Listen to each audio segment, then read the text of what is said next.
Bonjour les voyageurs, aujourd'hui je vous propose de découvrir un territoire pas plus grand que l'un de nos plus petits départements français. On va passer de ça à ça, en passant par ça et ça.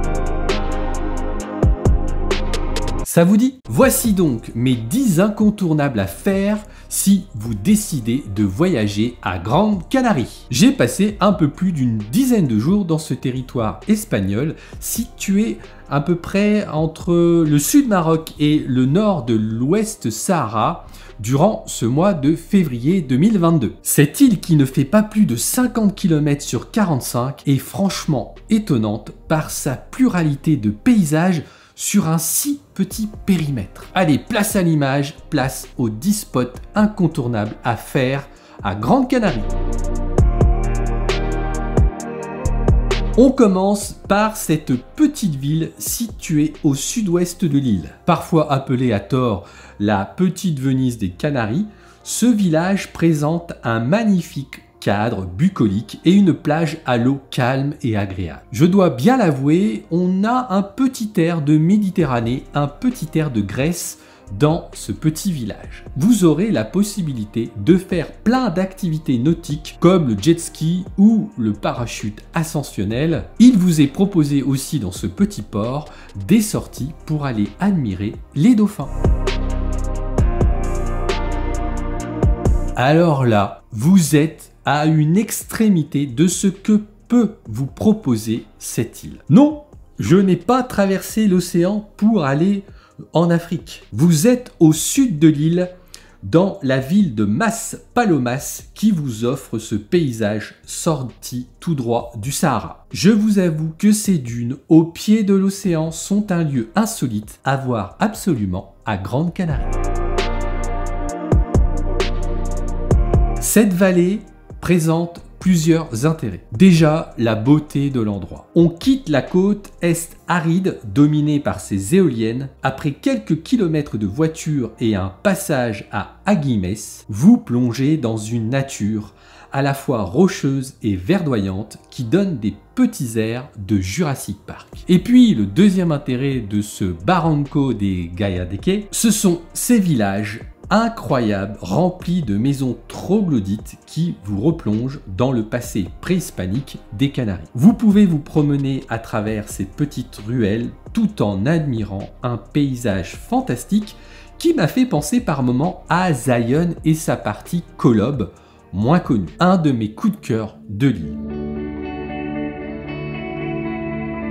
Si vous n'êtes pas encore persuadé, je peux vous dire que cette île vous offre une pluralité de paysages à voir. Et tout cela, eh bien, c'est grâce à sa géographie si particulière. Il faut avoir en tête que vous pouvez vous retrouver au bord de l'eau, comme là, et en 1 heure de route, vous pouvez vous retrouver dans un paysage de moyenne montagne. Ici, vous êtes au centre de l'île, au point culminant. Pour se rendre compte, vous êtes plus haut que les Vosges, le Jura ou le Massif central, puisque nous sommes à 1949 mètres d'altitude, et de là-haut, vous avez une vue de dingue. Si vous avez de la chance comme nous, vous pourrez même apercevoir l'île de Tenerife avec le point culminant de l'Espagne, le Teide, haut de ses 3715 mètres. Ce spot vous donne un petit goût de Monument Valley, vous ne trouvez pas? C'est un endroit très touristique, attention pour se garer c'est très compliqué, même hors saison. Il vous faudra une petite heure de marche pour aller au pied du rocher que l'on voit d'assez loin quand on se promène au centre de Grande Canarie. Je vous conseille de coupler cette balade avec celle du Pico de las Nieves. Direction la capitale de l'île.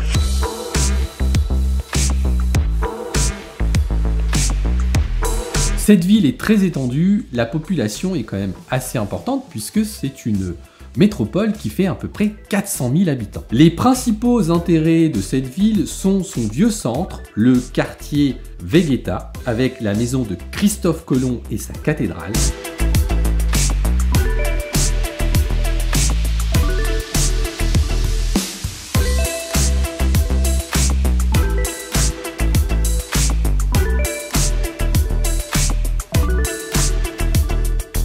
Et puis, on ne peut pas passer à côté de l'une des plus grandes plages de l'île, la Playa de las Cantelas.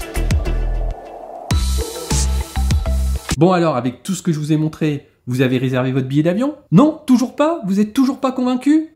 Eh bien, on continue. Vous le savez certainement, les Canaries ont été formées à partir d'éruptions volcaniques. En se promenant sur l'île, impossible de passer à côté de son passé géologique. Et quoi de mieux que de faire le tour d'un cratère de volcan? Alors, direction le volcan Bandama. Là encore, les paysages sont magnifiques et la vue est splendide. Vous avez le choix, soit descendre au fond du cratère ou se balader sur la crête du volcan. Nous, on a opté pour la seconde option qui est quand même moins violente en termes de dénivelé. Ce côté de l'île est plus sauvage, moins touristique. La montagne omniprésente empêche l'incursion de l'homme. Cela donne des paysages magnifiques qui surplombent l'océan. Vous trouverez deux petits villages qu'on a bien aimés, Puerto de las Nieves et Puerto de Altea. Mais le plus beau spectacle de cette côte ouest se passe en fin de journée. Quoi de plus beau qu'un coucher de soleil avec un océan agité?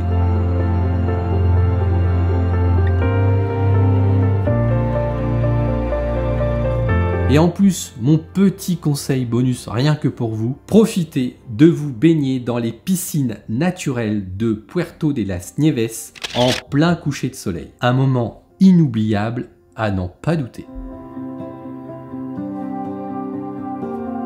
Alors c'est vrai qu'en arrivant aux Canaries, on pense soleil, plage, éventuellement randonnée, mais je me suis moi-même surpris à aimer découvrir la civilisation avant la conquête espagnole. Nous avons donc visité plusieurs sites sur l'histoire des Ganches. Le site que j'ai préféré parmi les trois que je vous présente là est sans nul doute le Cénébio des Valérones qui montre l'âme collective des Ganches. Alors si vous avez envie de découvrir le passé de cette île et le passé en règle générale des Canaries, je vous conseille d'aller visiter l'un de ces sites.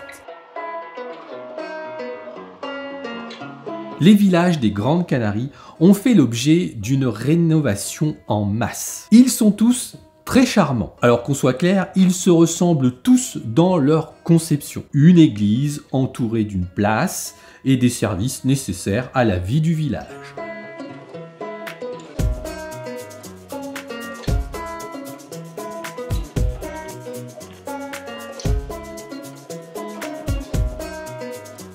Dans cette masse importante de villages que vous pouvez voir, je vous donnerai mes deux préférés. Artenera, pour sa vue à 360 degrés de l'île,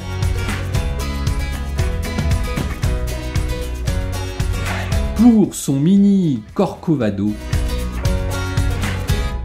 et sa petite chapelle troglodyte. Et l'autre, eh bien, il s'agit de Terror, pour la beauté de ces édifices.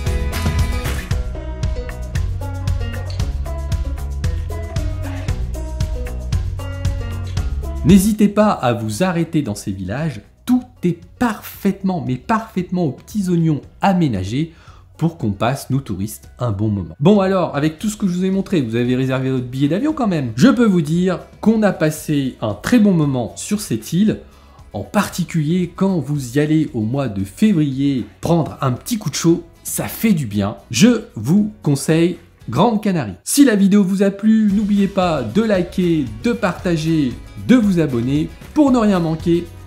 À la prochaine, ciao!